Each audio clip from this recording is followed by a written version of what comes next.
Nada hay tan doloroso para el espíritu humano, tras la excitación que provoca la rápida sucesión de los acontecimientos, como esa calma mortal de apatía y certidumbre que la sigue, y priva al alma de toda esperanza y temor. Justine había muerto. Ella descansaba y yo seguía vivo. La sangre fluía libremente por mis venas, pero un insoportable peso de desesperación y remordimiento, que nada podía aliviar, me oprimía el corazón. El sueño huía de mis ojos. Yo vagaba como un espíritu maligno, pues había cometido acciones indeciblemente horribles, y estaba convencido de que aún cometería más, muchas más. Sin embargo, mi corazón rebosaba benevolencia y amor por la virtud. Había empezado la vida henchido de buenos propósitos, y ansiaba que llegase el momento de llevarlos a la práctica y hacerme útil a mis semejantes. Ahora, todo se había venido abajo. En vez de la serenidad de conciencia que me permitiría mirar el pasado con satisfacción y extraer de él la promesa de nuevas esperanzas, me sentía atenazado por el remordimiento y el sentimiento de culpa, que me arrastraban a un infierno de torturas imposible de describir con palabras. Este estado espiritual minó mi salud, que quizá nunca se había recuperado por completo de la primera conmoción sufrida.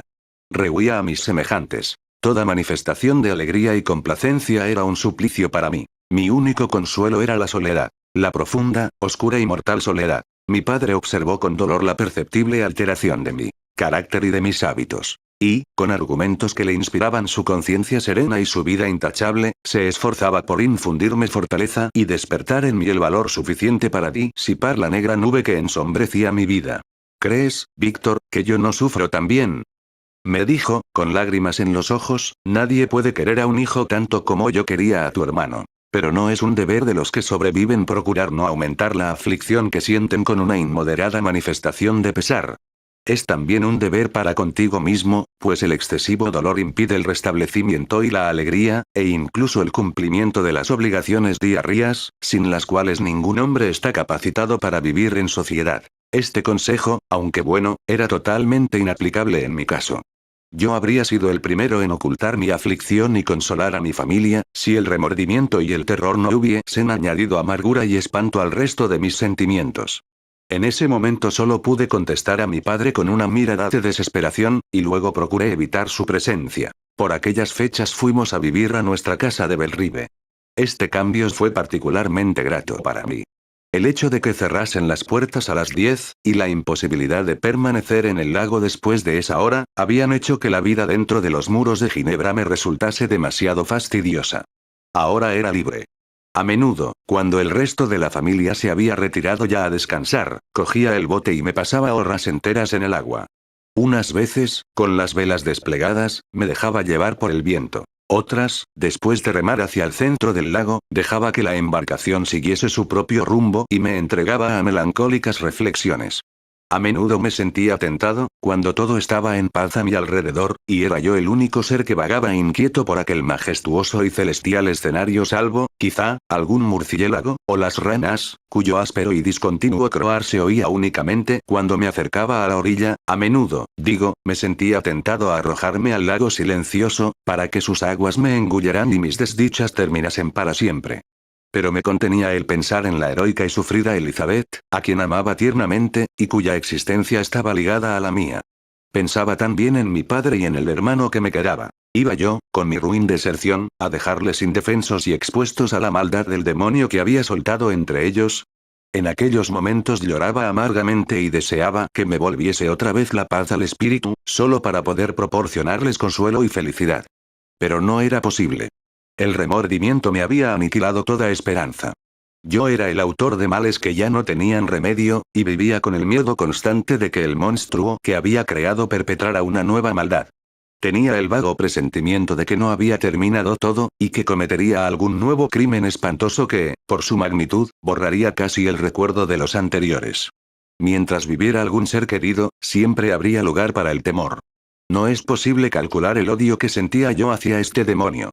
Cuando pensaba en él, los dientes me rechinaban, se me inflamaban los ojos, y deseaba ardientemente destruir aquella vida que tan irreflexivamente había creado.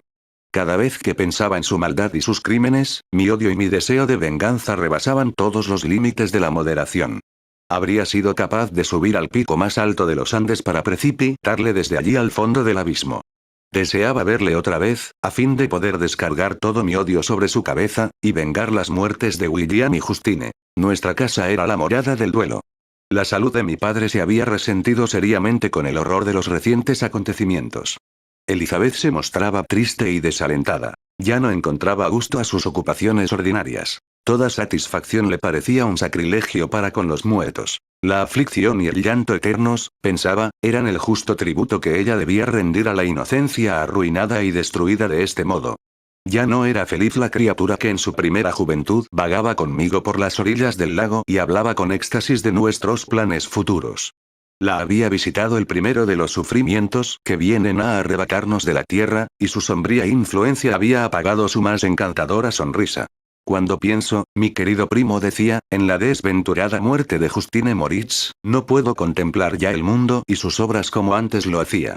Antes, las historias sobre la maldad y la injusticia que leía en los libros o escuchaba de otros se me antojaban consejas de tiempos remotos o males imaginarios. Al menos, eran antiguos y más familiares a la razón que a la imaginación. Pero ahora la desgracia ha llegado a nuestra casa, y los hombres me parecen monstruos sedientos de sangre. Sin embargo, sé que soy injusta. Todo el mundo creía que la pobre muchacha era culpable, y de haber cometido el crimen por el que la condenaron, sin duda habría sido la más depravada de las criaturas humanas. Asesinar por unas joyas al hijo de su benefactora y amiga, a un niño al que ella misma había cuidado desde su nacimiento, y al que parecía querer como si fuese suyo propio. No puedo admitir que se castigue con la muerte a ningún ser humano. Aunque, ciertamente, habría juzgado que tal criatura era indigna de vivir en la sociedad de los hombres. Pero era inocente. Siento que era inocente. Tú eres de la misma opinión, y eso confirma mi creencia. Ay. Víctor, cuando la falsedad puede adoptar la apariencia de verdad, ¿quién puede estar seguro de alcanzar alguna dicha? Siento como si caminara por el borde de un precipicio, hacia el que se agolpan miles de personas y pugnan por arrojarme al abismo. William y Justine han sido asesinados, pero el homicida ha escapado. Anda libre por el mundo, y quizá es respetado. Sin embargo, aunque me condenasen a sufrir en el cadalso el castigo de sus crímenes, no cambiaría mi suerte por la de ese desdichado. Escuché este discurso con el más vivo sufrimiento. Yo, no por el acto sino por el efecto, era el verdadero homicida. Elizabeth leyó la angustia en mi semblante y, tomándome la mano dulcemente, dijo: Mi queridísimo amigo, debes serenarte. Solo Dios sabe cuán profundamente estos acontecimientos me han afectado. Pero no me siento tan desdichada como tú. Hay en tu semblante una expresión de desesperación, y a veces de venganza, que me hace temblar. Querido Víctor, desecha esas pasiones tenebrosas. Recuerda a los amigos que te rodean, y que cifran en ti todas sus esperanzas. Hemos perdido el poder de hacerte feliz. Mientras nos amemos, mientras seamos sinceros los unos con los otros, aquí en esta tierra de paz y de belleza que es nuestro país natal, podremos cosechar toda serena bienaventuranza. ¿Qué puede turbar nuestra paz? ¿Acaso no bastaban estas palabras, dichas por aquella a quien estimaba por encima de cualquier otro don de la fortuna, para alejar al enemigo que acechaba en mi corazón? Mientras hablaba, me acerqué a ella, como con temor, no fuera a aparecer el destructor en ese mismo instante para arrebatármela. De manera que ni la dulzura de una tierna amistad, ni la belleza de la tierra o del cielo, podían redimir mi alma del dolor. Las palabras cariñosas no obraban el menor efecto en mí. Me sentía envuelto por una nube que ninguna influencia beneficiosa era capaz de disipar. El ciervo herido arrastrando sus patas desfallecientes hacia algún recóndito matorral, para mirarse allí la flecha que lleva clavada, y luego morir, no era sino mi propia imagen. Unas veces podía sobreponerme a la negra desesperación que me abrumaba. Pero otras, el torbellino de pasiones de mi alma me empujaba a buscar algún alivio a mis insoportables padecimientos en el ejercicio físico y el cambio de lugar.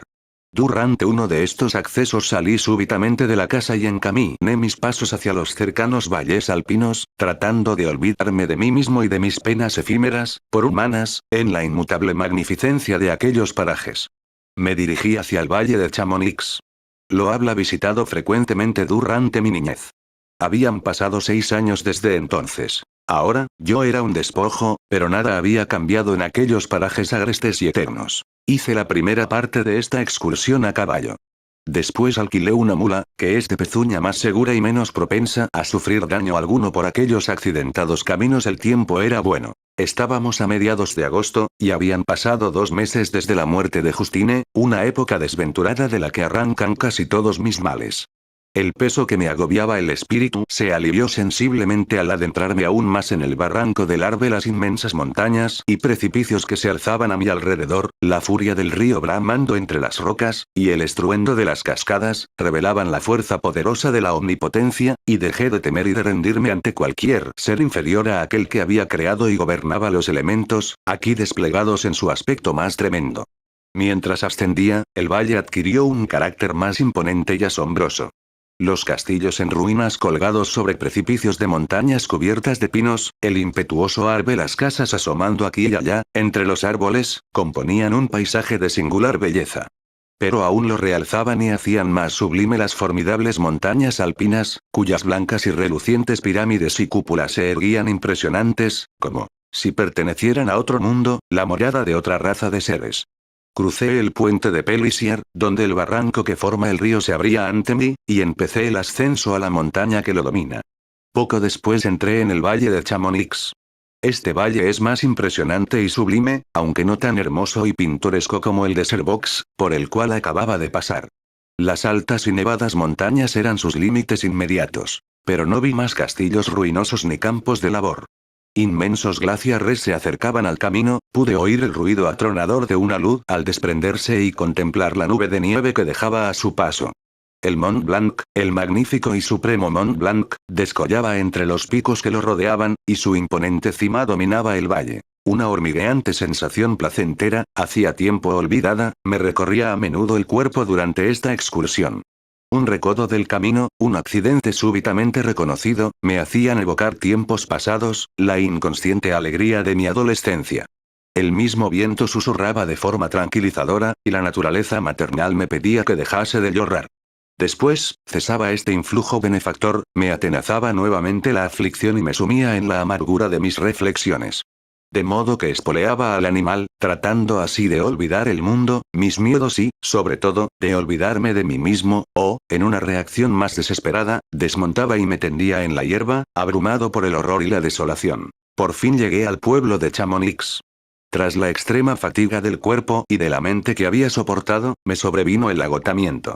Permanecí un rato en la ventana, observando los pálidos relámpagos que jugaban sobre el Mont Blanc, y escuchando el rumor precipitado del Arbe que, bajo mi ventana, seguía su curso fragoroso. Estos mismos rumores fueron como un arrullo para mi excitada sensibilidad, y, cuando apoyé la cabeza en la almohada, me invadió el sueño. Noté cómo se adueñaba de mí y lo bendije por procurarme el olvido.